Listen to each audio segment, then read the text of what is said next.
The views and opinions expressed on this program do not reflect the company, owners, management, staff, clients, or partners.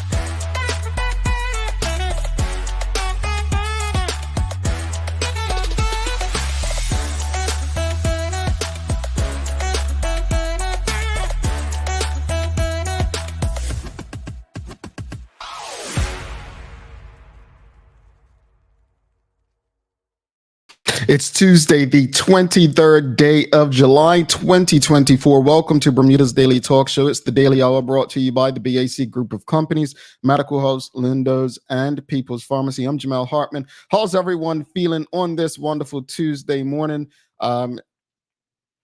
Is it like time where Bermudians tend to, I know Christmas, around the holidays, and cot match, people tend to get kind of lazy, and they're like, yeah, I'm not doing any work and so on. Like, are we in that space where people get a bit lazy and they don't want to be at work? Like, are you all in that mood? Like, where are we at? And an awesome Tuesday to you, Suzanne Ingham. She says, awesome Tuesday, Jamel. Hope you're having a great start to your day, Suzanne. Folks, make sure you give us a like, a love, a thumbs up. Make sure you share the conversation with your friends, your family, your colleagues, starting now. But how it's Tuesday. The second to last Tuesday before cot match. Second to last Tuesday before cot match. How's everyone feeling today? Are you ready for the holiday? Are you ready for a holiday? Are you, or you know what? It's just another Tuesday. How are you feeling today? How's everyone feeling? I'm excited. I love this time of year. I don't live for it, but I love it, And when I say I don't live for it, is I don't live to enjoy the next holiday. I'm not. I love to actually live in the moment these days and enjoy where I'm at. But I do enjoy the cot match holiday and festivities, and also during the holidays, Christmas time and New Year's. I enjoy those times, but really looking forward to watching my team finally win our cot back, first time since 2011. That would be St. George's, folks. That would be St. George's. So really looking forward to that. Anyway, greetings everyone. Thanks for making us part of your daily routine. A good one today as we welcome Mr. Glenn Fubler. We're going to be discussing what emancipation means for Bermuda. The daily play is going to be a remember when, so a bit of history. So we'll see who joins Mark Arthur C. Phillips, who got yesterday's answer.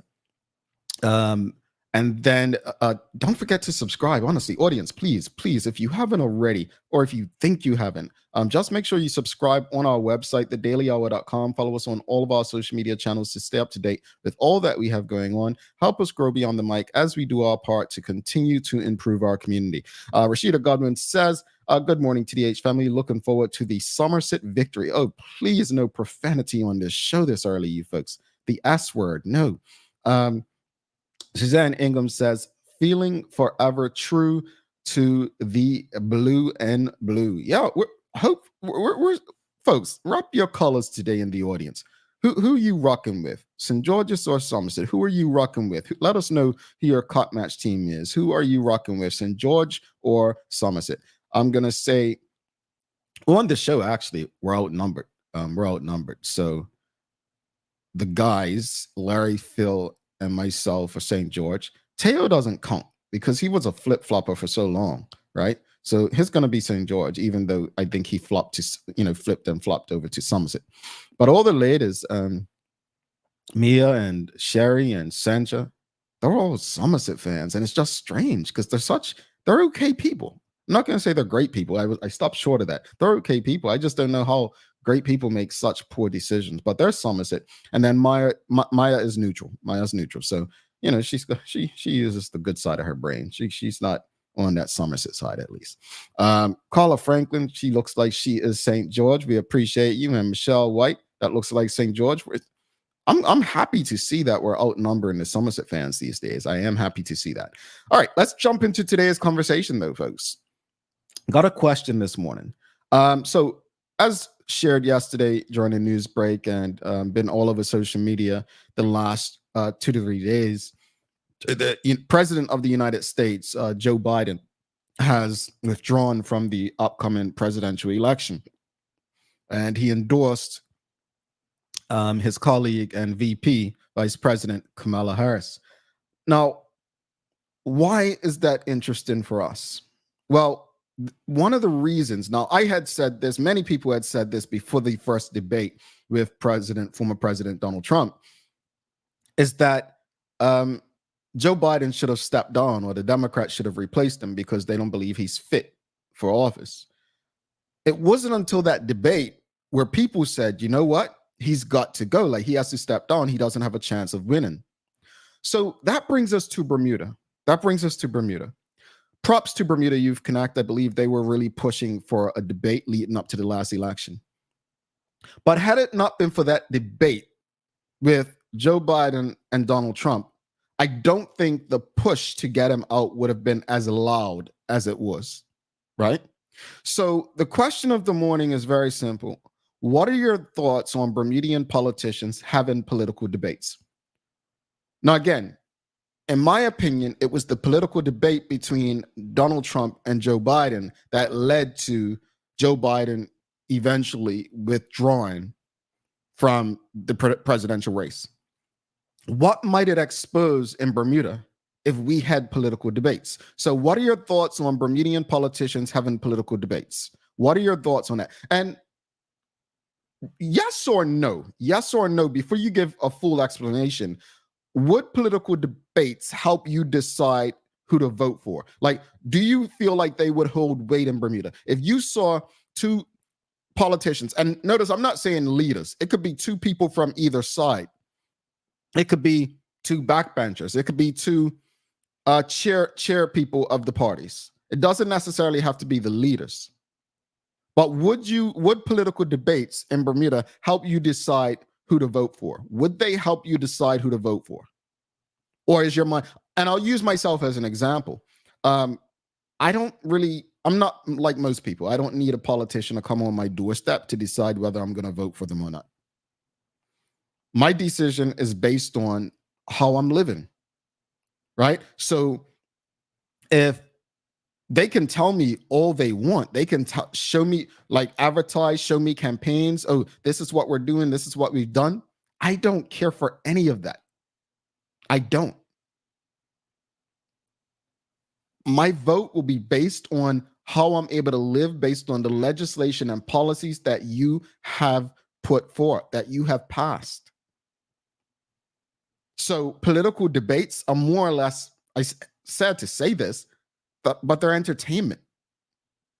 They're entertainment. Nothing more, nothing less for me. They're entertainment.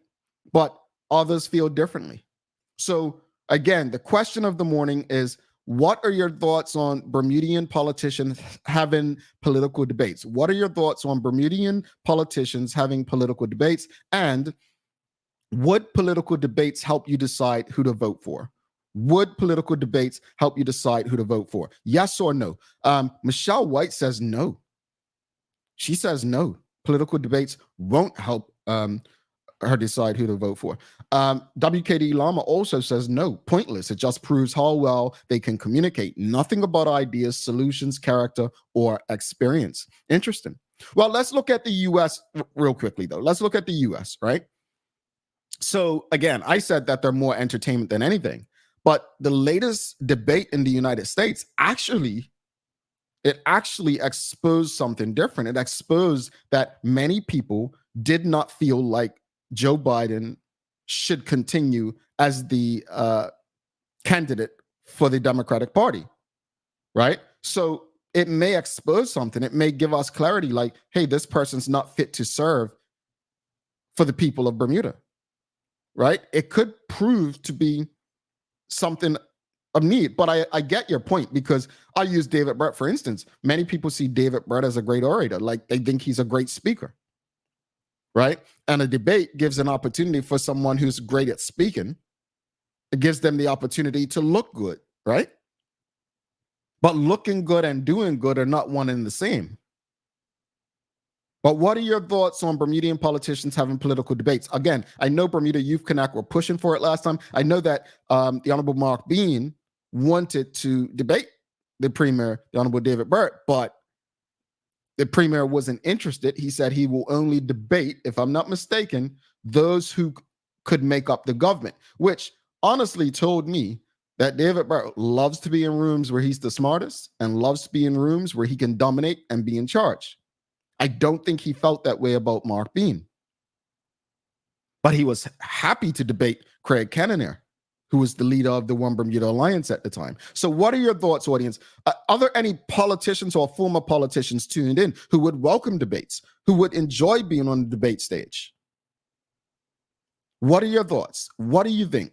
Do you think that having Bermudian politicians participate in political debates would be good for Bermuda? What are your thoughts? Michelle White says the USA debate showed a mental and physical weakness. Biden was otherwise firm. So absolutely it did, but it still exposed something that people were not comfortable with, right? Like there were people who said that, and this is something that may be of interest to Bermudians.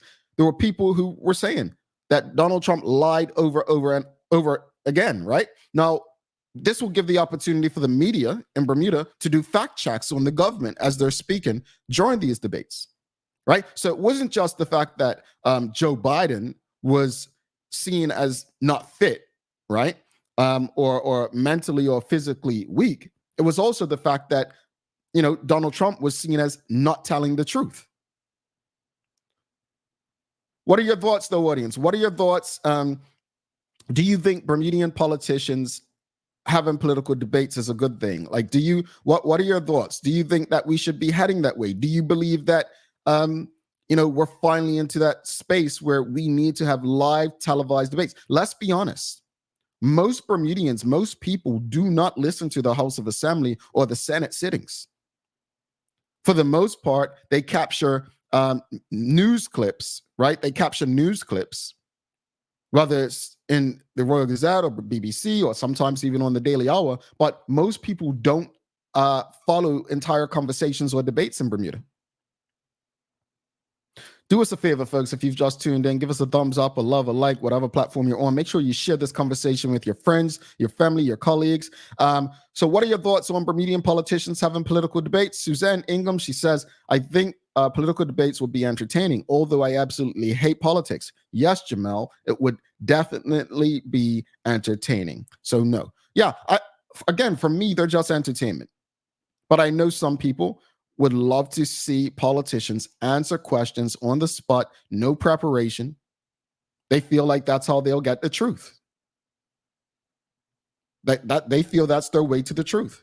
Shika Reyna says debating and governing are different skills. A really good debater may be ineffective in governing, could be distracting. I concur. I completely agree with you. A great debater does not mean that they are going to be an effective politician. I concur. Carla Franklin, she says, they give an opportunity to show their purpose, strengths, and weaknesses between the two. Fair enough. Fair enough. And again, just using the debate in the United States, had that debate not happened, Joe Biden would still be in the race. And I said it from the time he won against Donald Trump 4 years ago, that the Democrats should have been working on replacing him. But what does Jamel Hartman know? Absolutely nothing. Nothing. But proven right. What are your thoughts, audience? What are your thoughts on Bermudian politicians having political debates? What are your thoughts on Bermudian politicians having political debates? Obviously, you saw what happened with the debate in the United States with Donald Trump and Joe Biden.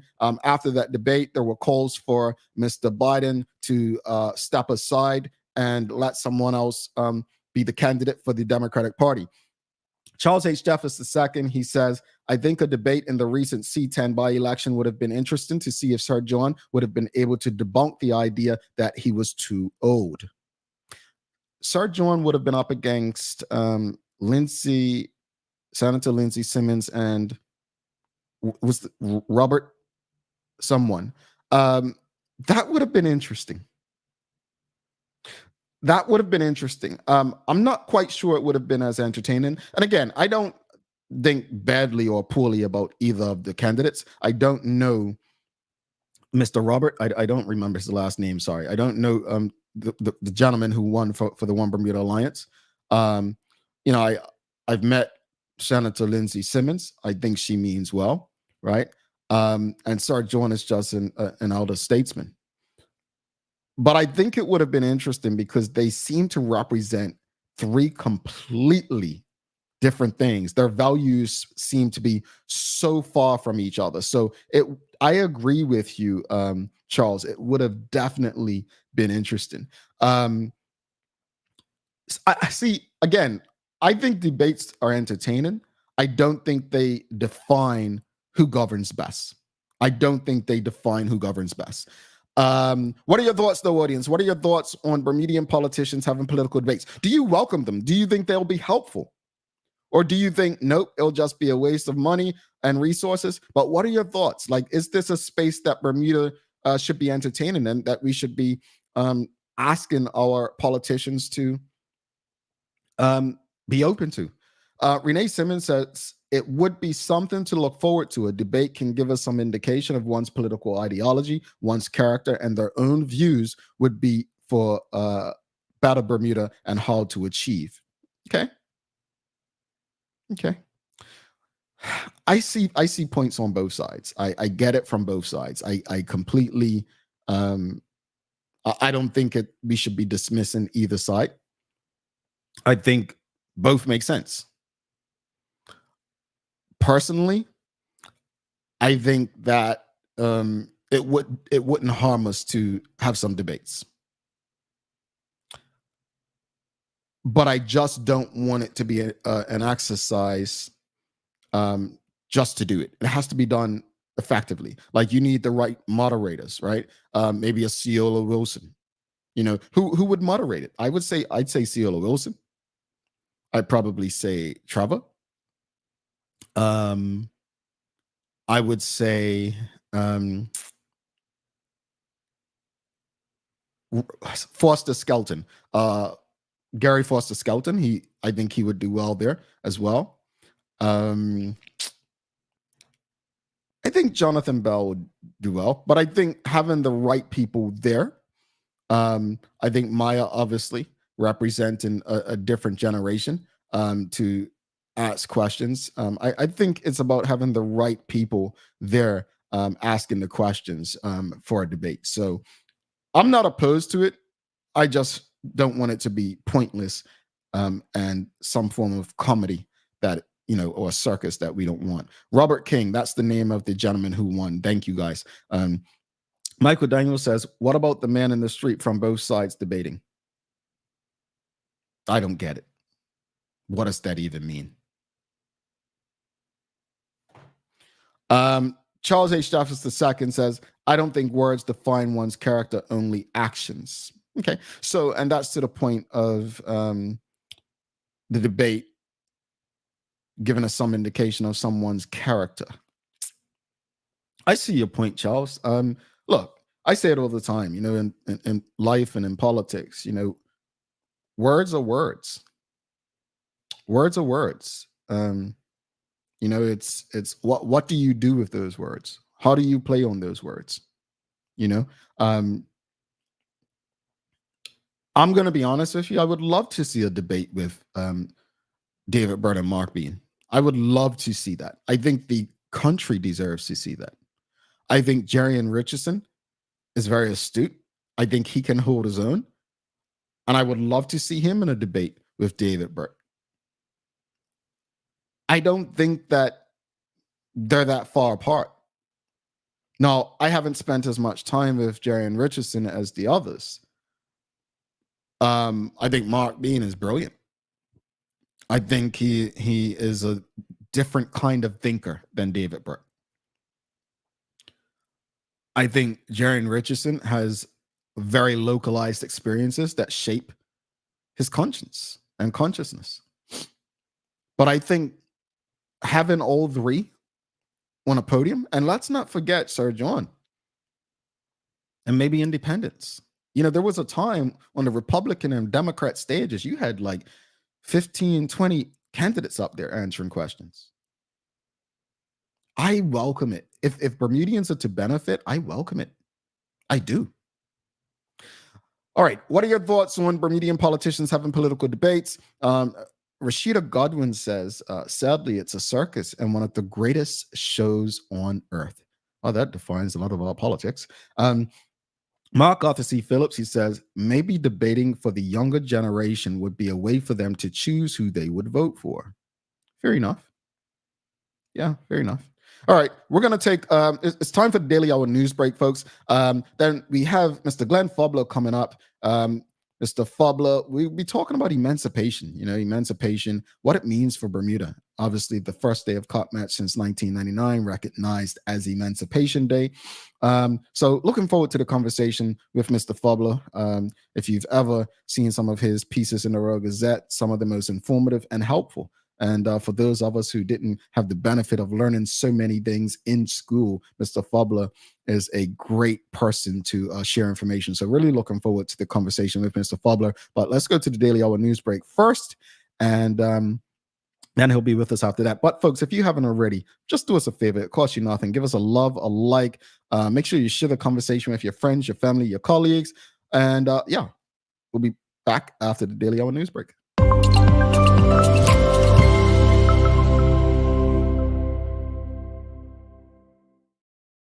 All right, folks, it's the Daily Hour news break brought to you by People's Pharmacy.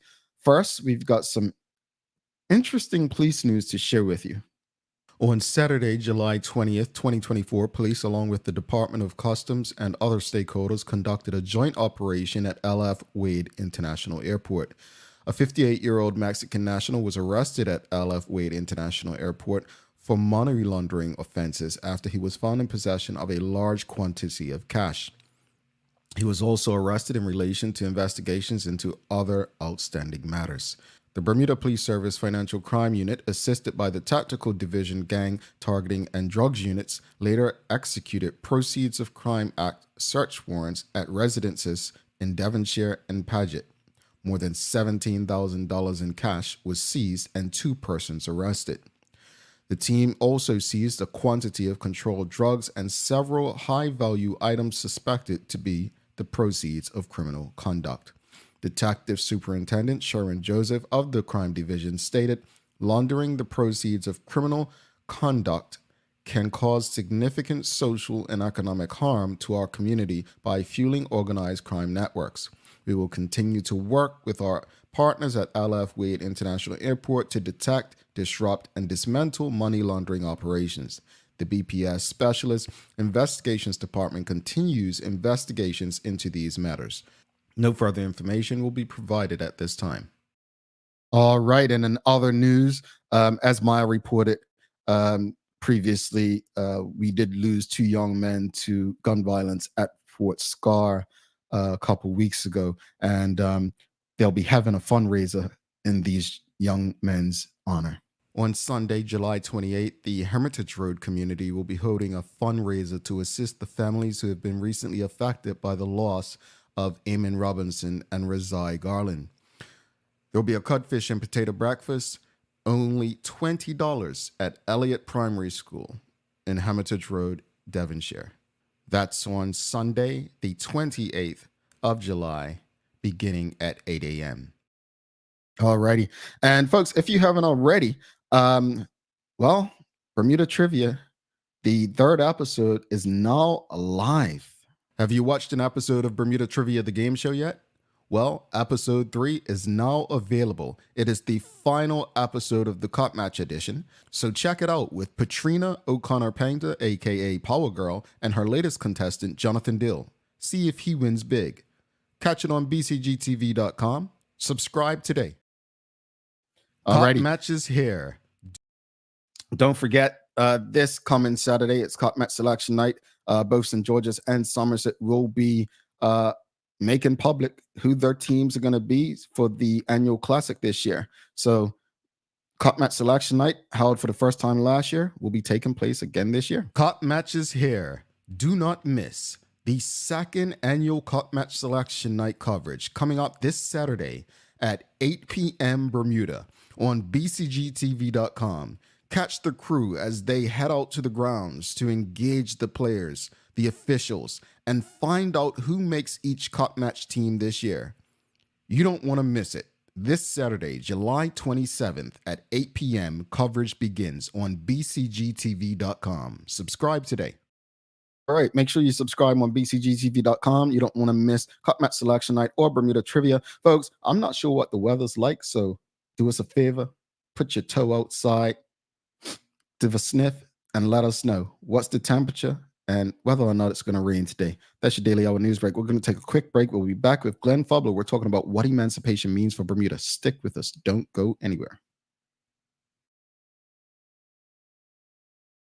Let's face it, life can be a little wild, but shopping doesn't have to be. I choose People's, so that whether it's a prescription that needs to be filled, a toy for my little terror, or a gift for a new addition to the family, we'll see about that. Everything's available in one convenient location. Some call it People's. I call it my one-stop shop in the city. People's, we're here for you.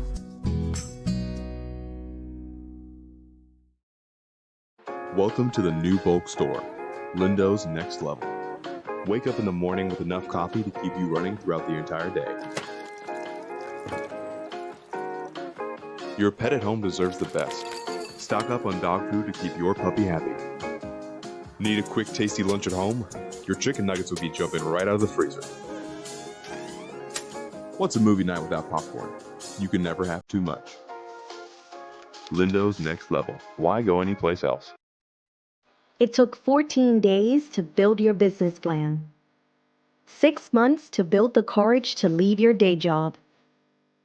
3 weeks to find the perfect location.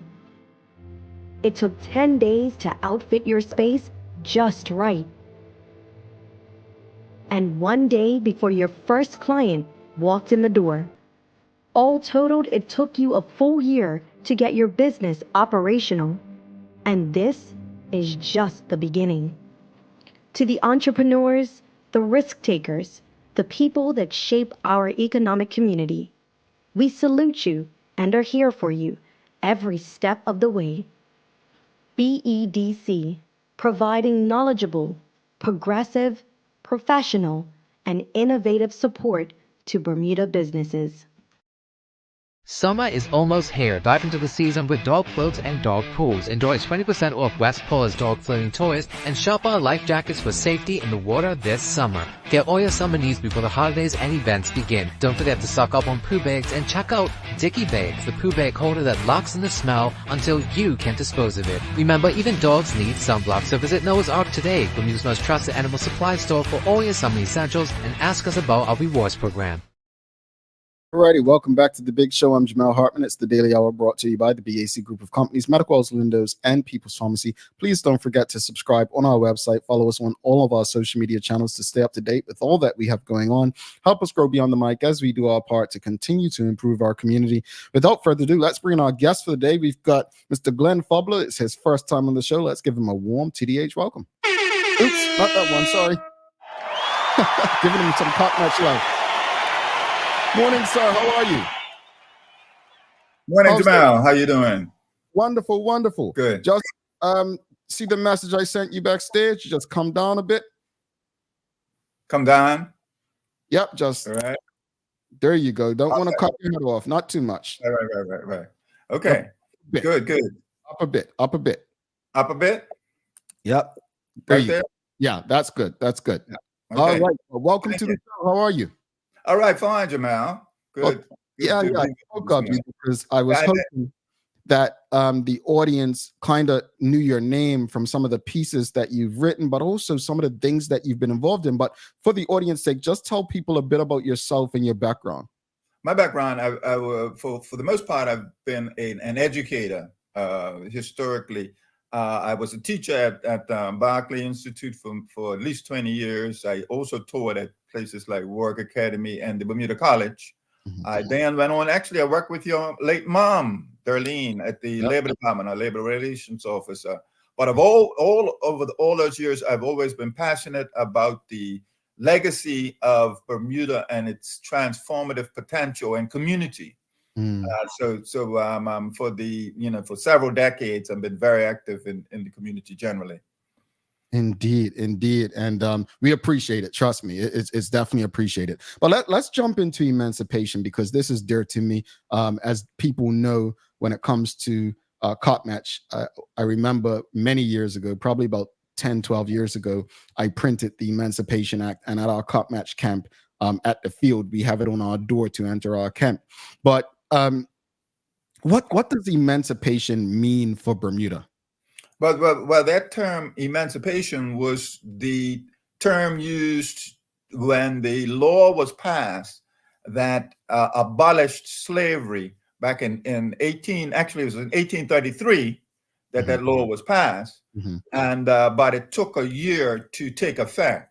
We know the story, or some of us know the story of Mary Prince, who actually was involved. There was a global movement. And remember, you're thinking about centuries of a really brutal system of enslavement that had been in place starting way back in like the 1500s, 1500s. Several European countries were involved in it.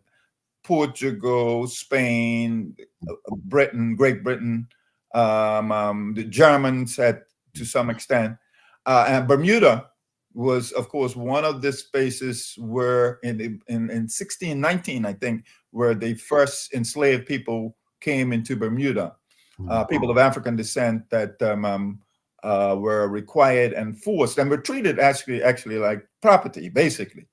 But over years, campaigning across the globe, international solidarity brought an end to this through the work of a lot of different people. And so why we celebrate, and we are called to celebrate emancipation, is because we stand on the shoulders of those many people who brought that change. And it was a significant, we could consider it like a renaissance in 1834, August 1st. Was that day. Now, but if you use your imagination, you say, well, man, people had been under enslavement for a couple of centuries, actually. And then how did they address and come to grips with the changes that took place? But of course, then, in addition, though, after enslavement, you had a system of segregation, etc. So the challenging part of our legacy, our shared legacy as a community, Bermuda, but remember, it also affects so many other parts of the world. And those changes came about by the involvement of so many people, one of them being Mary Prince. However, they weren't able to, nobody would be able to do that had we not had this sense of solidarity for each other. And the question is, well, what does it mean about life today? So when we look at the challenging times of 2024, now remember, this is the 190th anniversary of emancipation. The 190th anniversary of that. And we have a sense of appreciation for all of those that came before. And so a sense of what are we going to do right now?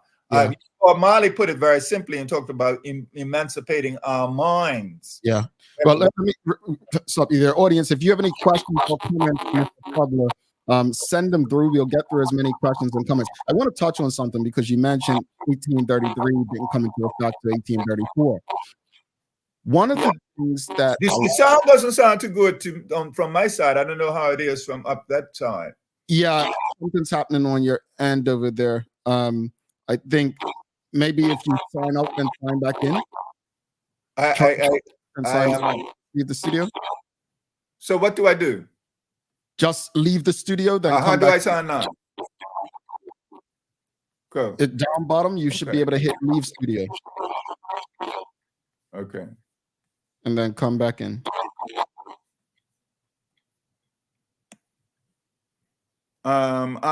Just a second. I don't see It should be right down bottom. Leave studio. Yes, sir. Go leave studio. Okay.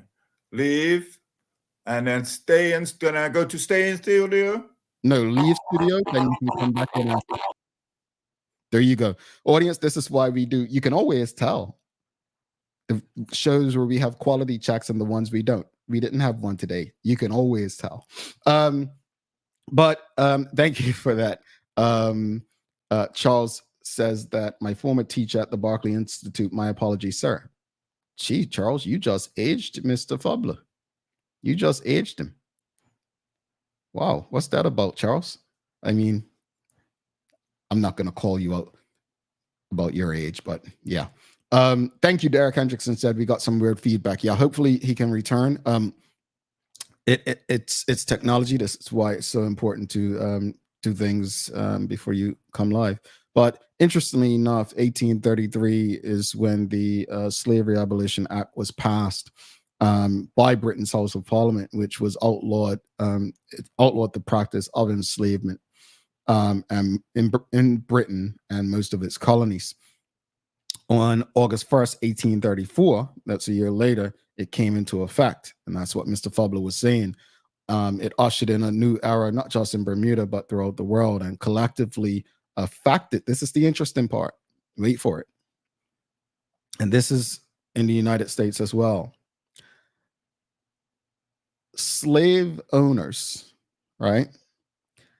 They received back then what would be 20 million pounds, right, in compensation for their slave, the enslaved people they had, which equates to 2.8 billion pounds today. Now, I don't know the conversion into dollars. We're talking about British pounds here. Wait for it. The enslaved received no compensation. The enslaved received no compensation. So basically, emancipation did benefit the slave owner. And I'm not going to say it benefited them more than the emancipated freedom, because I don't think emancipation necessarily equates to freedom, as long as you still had laws. And I know what the act says, you know, former enslaved people will be subject to the same laws as, you know, their counterparts, right? But we know certain laws were created for one group and enacted on one group.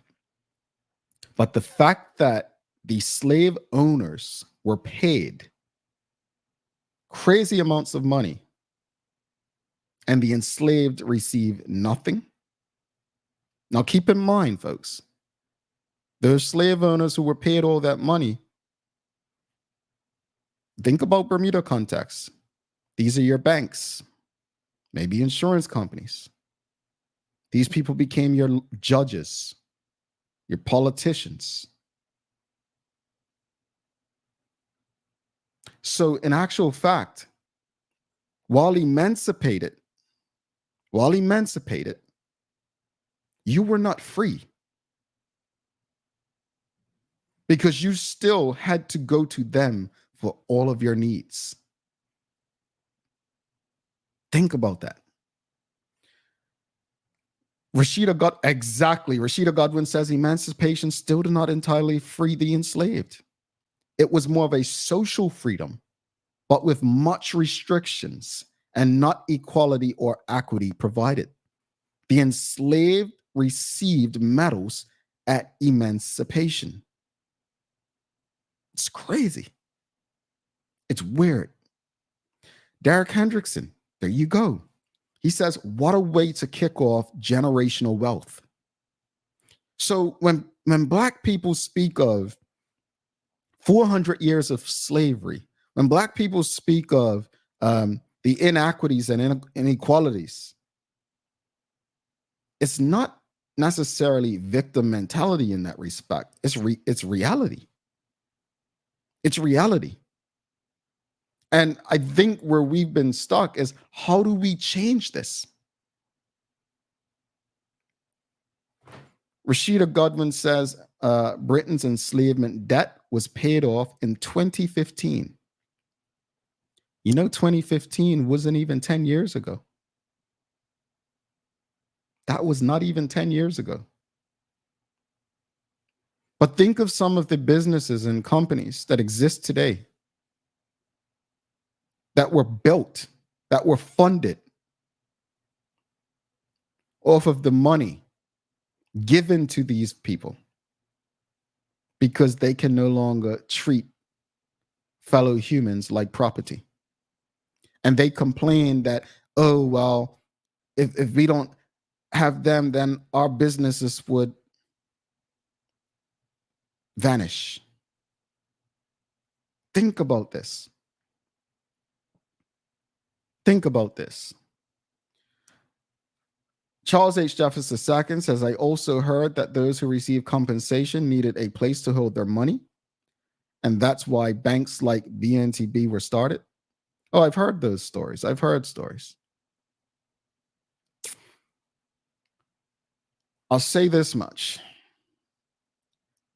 Emancipation, while I like the idea that we celebrate it, as Rashida Godwin says, was freedom with conditions. It was freedom with conditions. You know, Mr. Fubler mentioned what Bob Marley said, and Bob Marley said it after Marcus Garvey said it, right? Free our minds from mental slavery, right? You know what the biggest form of mental slavery to me is? The idea that we're safer remaining colonized, a colony, a territory. That's, again, because many of us don't want it, we don't even see that. But the idea of us not wanting a sense of independence and freedom as a country, as a people, folks, that's a form of mental slavery. And I'm not trying to come down hard on anyone, but that's the reality. That's a part of it. That's a big part of it. Rashida Godwin says, Nathaniel T. Butterfield was an enslaver and he went to Britain to get the compensation money for enslavers. For enslavers is Bermuda, which was $50,000. And then he eventually created the Bank of Butterfield. So I think that's to your point, Charles H. Jefferson II. That's to your point. This is an interesting conversation. You know, I don't think we care much. There are some people who go to work every day because they just need to make a living, and fair to them. But they're working for institutions that still haven't repaid the debt to their ancestors. How does that make us feel? Or do we not care? Is it something we should care about? Is it of importance? You know, we always talk about the role history plays in our social ills, right? What's the correlation?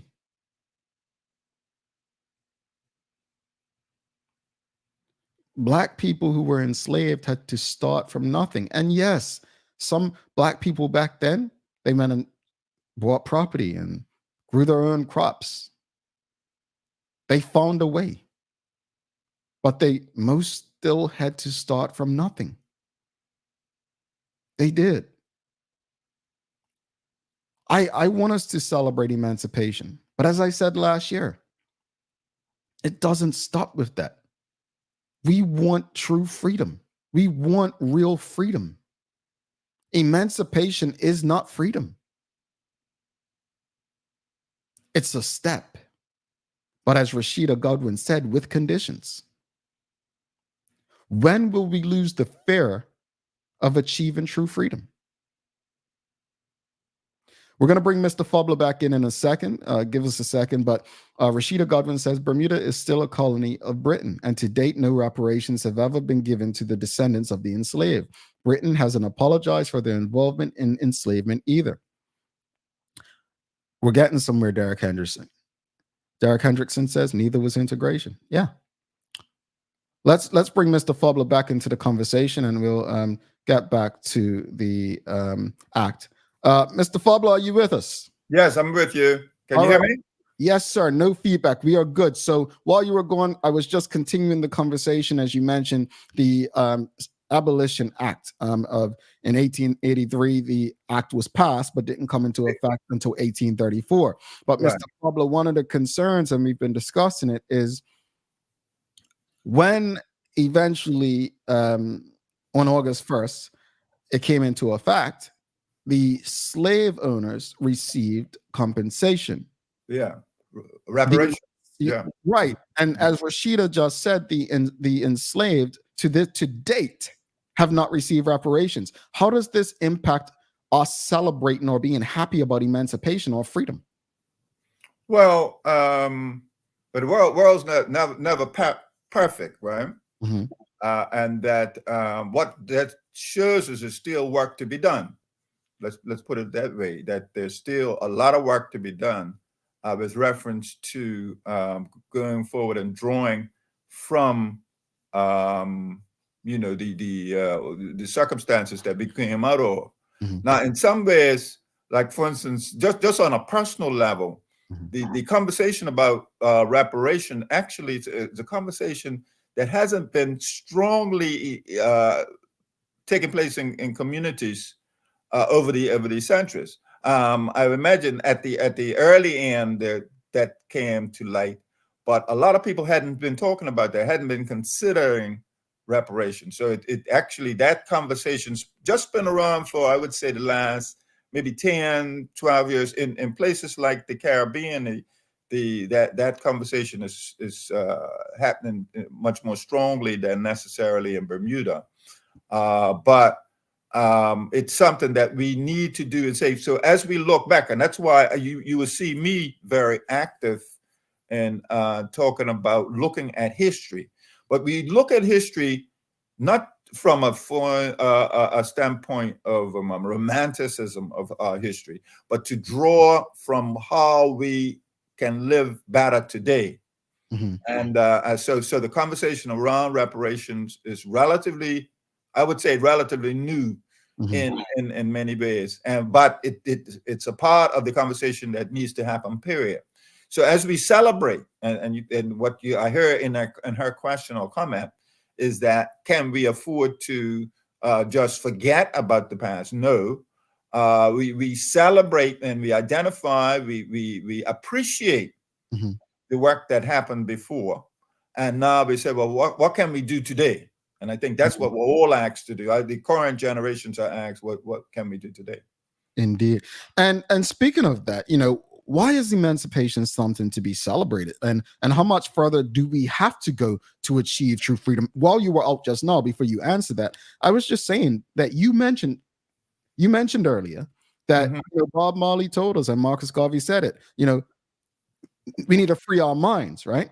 Right, no question. Part of that, as I mentioned, is we don't, and again, I'm trying not to offend people in saying this, because a lot of Bermudians mm-hmm. do not want independence.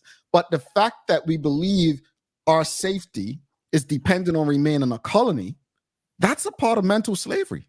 Mm-hmm. Mm-hmm. Whether we agree with it or not, it is, because mentally you feel safer with daddy than you do going out on your own. But how do we, why is emancipation something to be celebrated, and how much further do we have to go to achieve true freedom?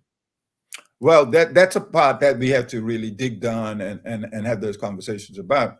Mm-hmm. And that's what real in fact, the beginning of this year, you'll see that we were very much involved in highlighting a variety of things.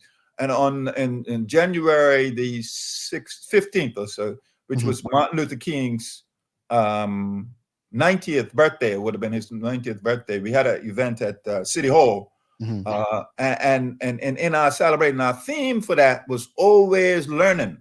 Mm-hmm. And that's what being a human being is all about. I tell you, I was a formal teacher, but we're always learning all the time.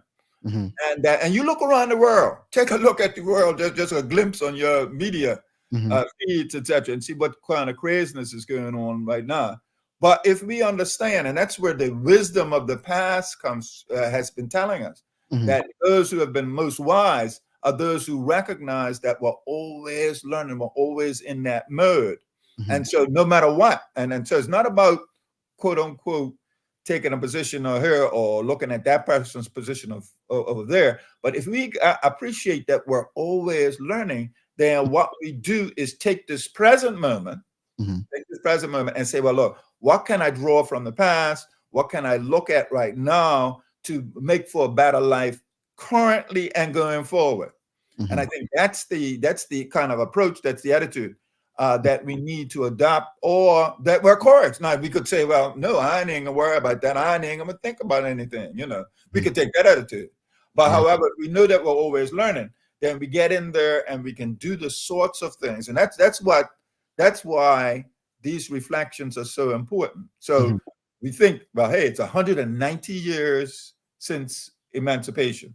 You ask some valid questions, and those valid questions deserve time and reflection, etc., and recognizing that we're always learning. And in that, we then are able to negotiate these current times, because the current times are very difficult times. And anybody could take a look at that. And, those of us, why I keep up with this thing is because I not only recognize that, say, I have 4 grandsons, but all the children, there are 8 billion of us that share this planet. And that what are we either leaving? What are we going to be doing? How are we reflecting? As we enjoy ourselves, during the cut match holidays, etc. But then we think about these bigger pictures. Take a look at the big picture. That's what we're asked to do. Hey, let's start it. Let's not, just get caught up in, the light side of it, which is good. But let's also recognize that, hey, what are our responsibilities today? And I would just encourage your listeners to, and the fact that we as a community have been highlighting emancipation over the centuries. We have a cup match. Not many places have an official reflection on this. Bermuda is one of the few places having 2 days off, you know what I'm saying, to reflect on this. So I used to, when I was in school at Howard University, I used to tell the students all about it. They thought, the Americans, they were like, what? And so we do have a proud heritage. Notwithstanding, we're not so-called perfect. Nobody's perfect. But there are things that we bring to the table. Audience, if you have any questions or comments for Mr. Fubler, keep them coming through. But you mentioned, a lot just now, and I want to come back to the part where, so right now, I think it's imperative, right, that we ensure that the history of our ancestors is not lost. But Mr. Fubler, there's so many parties, and cup matches become one big party, right? Yeah. I mean, I said earlier that, cup match is one of my favorite times of the year along with the holidays, but I don't live for these times, meaning I'm enjoying the moment. I can't wait to it. When it comes, I'm going to enjoy the most of it. But how do we ensure it doesn't become lost with all the drunkenness and parties and the fun stuff per se? Right. Well, on that, glad you brought that point up. Is that we can one, enjoy ourselves. 2, is this reflective piece that so we just have to ask ourselves individually. So okay, I'm enjoying myself. And you talk about the remember what the substances, whether that it's alcohol, etc., etc. Those are trying to get us out of touch of reality. But we can have both sides of it. We can enjoy our real sounds. You know what I'm saying? I'm one who loves to have a good time, but I'm not going to have the good time at my own expense. So I'm saying, well, what? So I reflect on the type of time. And on your thing about alcohol, I never forget that there were times when that we used to have, because as I told you, I've been doing a lot of campaigning. And I remember growing up, Somerset Cricket Club in 1977, collecting petitions for Boris and Larry Tacklin. We went 7 o'clock in the morning to collect those petitions. And the amount of alcohol we saw coming on that field, I'm gonna tell you, I thought it was for like some business or something. But I'm gonna tell you, that amount of alcohol, we could have had a pool in there, like set up a pool on the field. And we need to ask some questions about that. What are we trying to get away from, with the amount of alcohol? And I've got a lot of mates that are no longer here because of that. And so that's another little, that's another little piece. And it gets taken over. In other words, that's another thing, is that the meaning for this, the reason for the season gets lost. Just like Christmas, just like all the holidays, it gets lost and gets caught up. So we are called to be reflective and say, "But hold a minute now. I know how to have a good time, but am I having a good time really at the expense of myself, my family, etc., etc.?" So that you just raised the point that let's go for the meaning of the reason for the season. And then that's when we really enjoy ourselves. You know what I'm saying? Yeah. And I think we've come across as if history is boring. I've learned so much since I left school. I didn't, I say it all the time on the show. I had no idea who Mary Prince was until some years ago. Right? Oh yeah, me either. Actually, everybody just found out about Mary Prince. Only the last, I would say, 20 years ago, I would say just a few people knew about the story about Mary Prince. That's because history, his story, is been manipulated over years in terms of a colonial mentality. I'm not going back to even independence versus the current status quo. I was one to be very avid about the need for so-called independence. But it's much more than that. It goes back to what Marley said. It's the independence of the mind. That's what we need to be. All the flag and all that, that's okay. But unless we get this sense of an independent thinking of your own mind. And so this is where investigating, exploring the story, right even in your families, checking the stories of your families. There's a lot of, research in Bermuda. Clarence Chip Maxwell is an excellent example. So anybody check him, get hold of him. He works overseas, but during the summer he works out at the Bermuda Museum. Bermuda Museum at Dockyard. National Museum. In fact, he was hoping to do some special stuff this year, but he's got a new book coming out. So there are people in Bermuda that are doing the kind of research about our story, and that those stories are really, that's what enriches anybody, is that to see the story and then put it into context. And I want to add, I actually had the opportunity to meet Mr. Maxwell. I sat down with Miss Florence Maxwell last month at her home and got the chance to meet him. And we had one of the most informative conversations I've ever had. And it's so important to speak to elders and people who have so much to share. But in saying that, Mr. Fubler, there's a cricket game next week, and I love the cricket game. I'm a person who I sit up front and I watch the game. Right. But what more can we do as a community, and not on the clubs necessarily? Because, Rashida Godwin says it right here. She says the previously enslaved in Bermuda essentially commemorated emancipation mainly through the friendly societies, but they celebrated cock match and took that holiday. She goes on to say it took over 100 years before emancipation cock match became an official holiday. What are the next steps that we need to take to ensure that we don't lose sight of emancipation, what it means, and continue to take those steps to freedom? What do we need to do as a community, inclusive of the clubs? Well, no, inclusive of the clubs. So the clubs have a responsibility, but of course that's a part of the responsibility. Right? Last year and this year, with Imagine Bermuda, CURB, the Human Rights Commission, we actually did a celebration at City Hall on August 1st, which was highlighting just a lunchtime thing. And we're going to do it again this year. It's going to be on the July the 31st, in which we're highlighting and focusing on emancipation itself. And so you need to, and then actually you see a lot of other organizations doing things in and around Cop Match. So it's about collaborating as a community to recognize that this is the game is essential. There's no question about that, but it's much more than just the game. And then we look for creative ways. And so this is one way. Lunchtime on Wednesday, the 31st, we'll be celebrating at City Hall.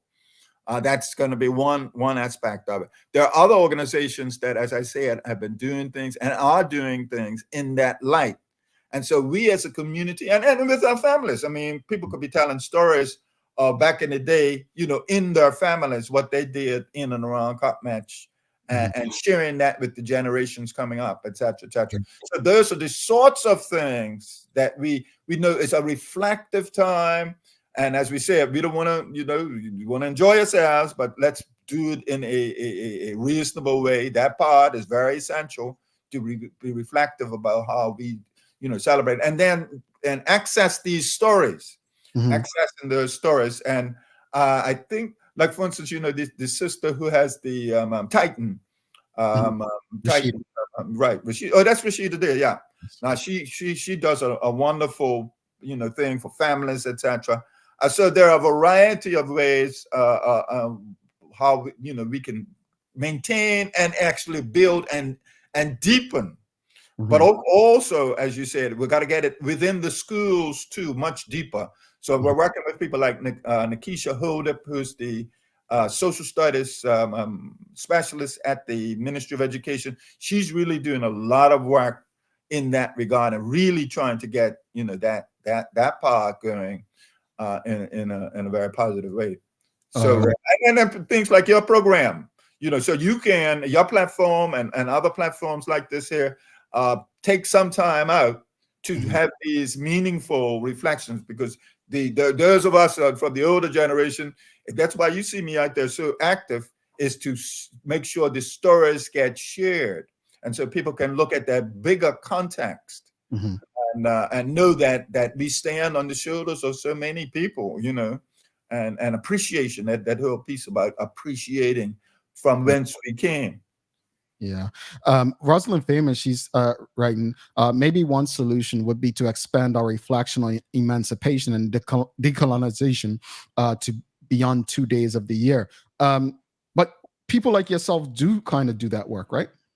Well, yeah. I mean, for instance, this year we highlighted, there's several major anniversaries. So just the other day, I don't know whether or not you kept in touch, but we did a special Harbor Night, which was highlighting the 65th anniversary of the theater boycott, and really ran off about, and we had some of the people who were involved in that. We had we highlighted earlier in the year the 80th anniversary of the start of the Bermuda Workers Association, which is the predecessor of the BIU, and so what we're called to do as a community is to really use these opportunities and then to get the young people involved, etc. So that kind of work. And as I said, your platform, perhaps you could say to yourself, perhaps maybe once a month or once every other month, that you could do something special on really accessing the story of how we got this far, because it's in those, it's in this history. It's not just a romantic effort, but it's something to really dig down and say, well, how did we get this far? Here out, Bermuda being what it is, and what sorts of things do we bring to the table? In fact, the things that we're talking about had global implications. And right now, the world, this whole idea of the global village is so vitally important. So in other words, emancipation wouldn't have happened unless people had a sense that there was a global village. So Mary Prince was only able to do what she did was because people in London, they hooked right up with her, and then that's how her story got told. But we wouldn't have had any of this had not the Haitians in 1804. The Haitians overthrew Napoleon's troops Mhm. in Haiti, and that is what was a domino and key domino, which led to emancipation not just in Bermuda but everywhere else, you know, on the globe where enslavement was in place. You know what it makes me think of?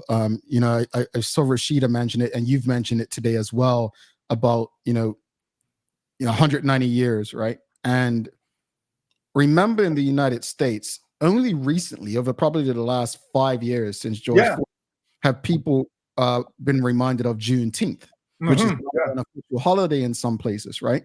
Right. Mr. Fabler, with so much access to information nowadays, no one really has an excuse not to know more, right?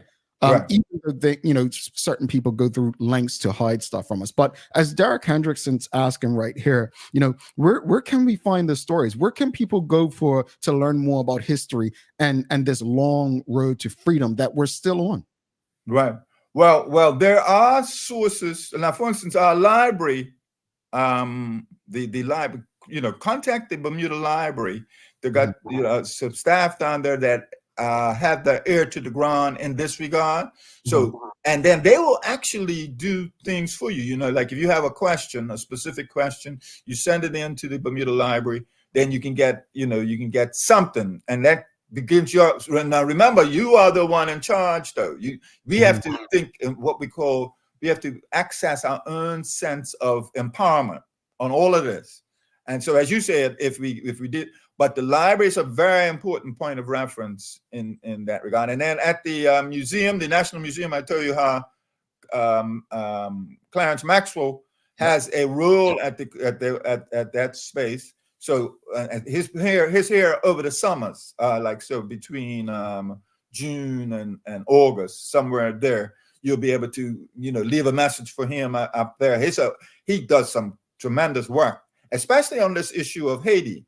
Now, for instance, on that thing on Haiti, for the last, say, 5 years, I've been able to get the clubs, the cricket clubs, Somerset and St. George's, to fly the Haitian flag during the game. A lot of people don't know that that's happening, but I mean, it's that sort of thing. So this year, they'll have over the 2 days, the Haitian flag will be flying at Somerset Cricket Club. Last year, it was flying at St. George's, and for the last 4 or 5 years, those sorts of things are the things that if we rally as a community, that's a tradition that Bermudians have, is that we see, just like we do in response to, say, a storm, people rally together, that term, we know that term. So we know that we need to rally as a community, come together, black, white, or whoever, you know what I'm talking about, coming together, get the story of who we are.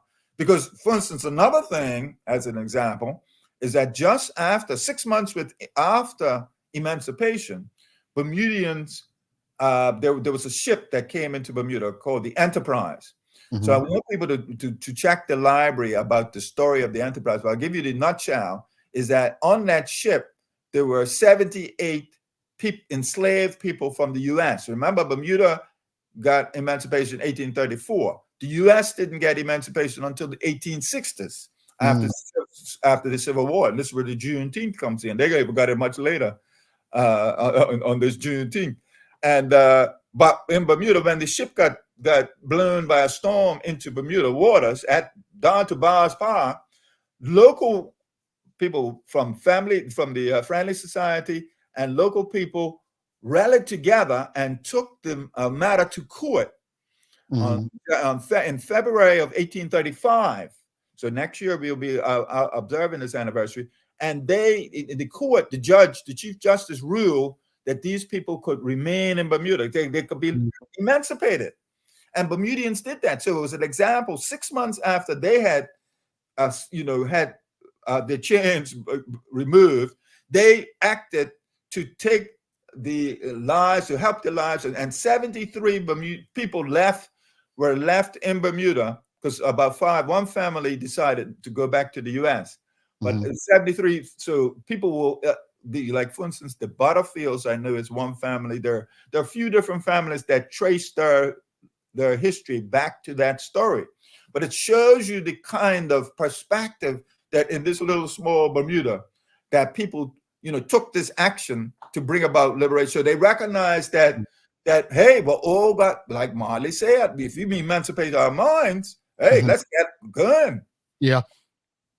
We do have a question. Derek Hendrickson was asking, nothing digitized. Well, I want to share it that, leading up to this show, I found a website, and I don't know if you know who's behind this site, Mr. Fubler. It's emancipationbermuda.com.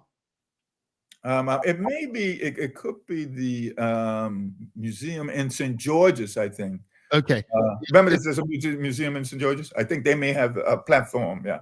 Yeah, it's a decent website to get some information, but I definitely agree. I mean, finding digitized, but also, as Mr. Fubler said, this is why, look, folks, I know that you have so many different choices, things you can do right now, but that's why I ask people to share this link for these conversations on a daily basis, because I would love for as many Bermudians as possible to have access to the information that we're discussing. It's necessary.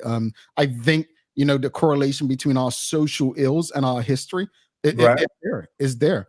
My hope is that, we can ensure that we're doing our part, more than just tuning in, but sharing the information we have with others.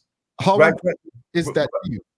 Look, Jamal, that's the key right there, is that we need a movement, or no, we have a movement, but we need to reinvigorate a movement whereby people are doing that same thing that you're talking about sharing. Now, for instance, our young people, earlier we talked about the fact that some of our young people are off track. And they don't, why? Because they don't understand who they are. They don't know whose shoulders they're standing on. It's a group of us, a few of us that actually go up to Westgate once a month, as an example.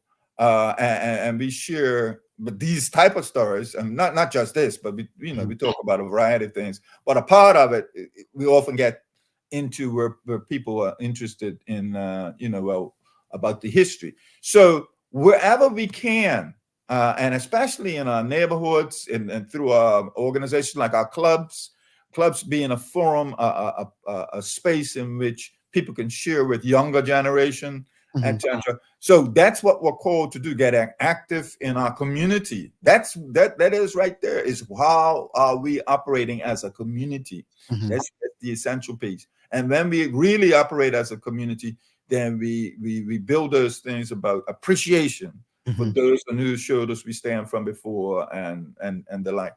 Indeed, Mr. Fubler, we've got to run, but we definitely, there's so much more that you do, that you share, that you write about, that we can talk about. So definitely we'll be reaching out to have you back, because again, at the end of the day, there's no reason anybody has an excuse not to know more. Not all, but know more. I think information is always learning. We're always learning. Correct. And we should always be learning. So I'll definitely be in touch, but thank you so much for this morning's conversation. Sorry about the hiccups. We'll definitely get it right next time, but enjoy the holiday, keep teaching and reaching more people, and we'll see you soon. And I take that as, Glenn, keep on learning. Yeah, you keep up the good work, Jamal, and this is a wonderful opportunity in your platform. Just keep it going. Thank you so much, Mr. Fubler. Talk soon. Okay, right. Bye-bye. All right, Glenn Fubler, folks, if you appreciated that conversation, please give us a thumbs up, a love, a like. We're going to take a quick break. We'll be back in about 1 minute, 46 seconds to wrap it up, and someone's going to be lucky from the Daily Play. It's a question related to the conversation today. Stick with us. Hot summer, even hotter deals. Beat the heat with BAC's Cut Match Special. Save hundreds of dollars on our energy-saving Carrier high-efficiency mini-split units. And get a free Celio Breeze Smart Thermostat with any mini-split system purchase. Want even more deals? Get 10% off all of our 29-inch Comfort Zone oscillating fans, our Comfort Air Window AC cooling units, and our Hunter ceiling fans when you purchase with cash. This summer, don't just battle the heat. Beat the heat with BAC. Offer valid through August 3rd or while supplies last. It's that time of year again. It's Bermuda's biggest holiday, and we're back with Cut Match Selection Night, brought to you by HSBC. Find out who gets picked for your Cut Match team and enjoy an evening of good conversation, history, insight, and trivia. It's Cut Match Selection Night 2024, Saturday, July 27th. Coverage is brought to you by HSBC and begins at 8 p.m. only on bcgtv.com. Subscribe today.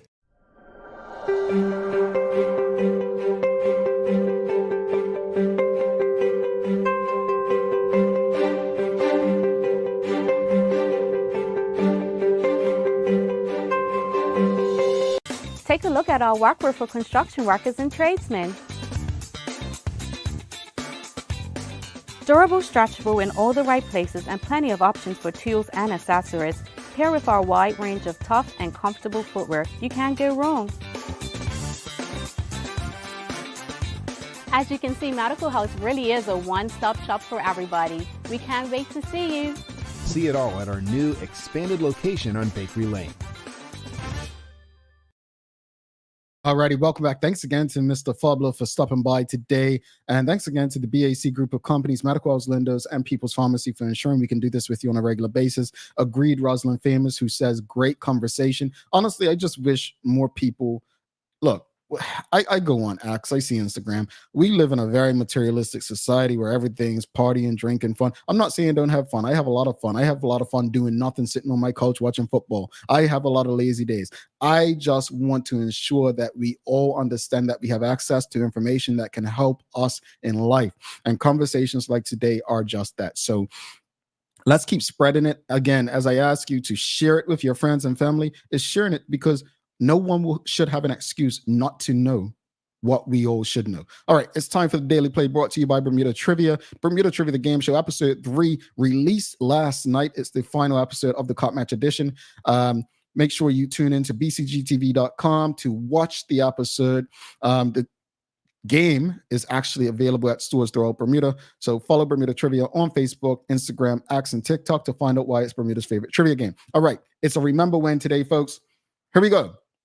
It's related to today's conversation somewhat. First person to answer correctly on my screen will be entered into the draw for Friday. All right. The second day of Cup Match was officially recognized as Mary Prince Day in what year?